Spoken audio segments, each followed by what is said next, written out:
Hi everyone and welcome back to my channel. Today we're taking a look at a recent leak that has surfaced online for the upcoming Samsung Galaxy S24 FE.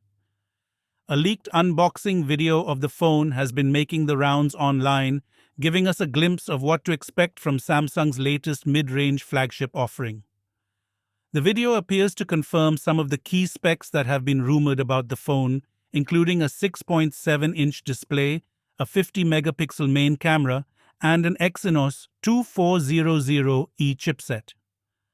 The expected starting price of the Galaxy S24 FE in the US is $649.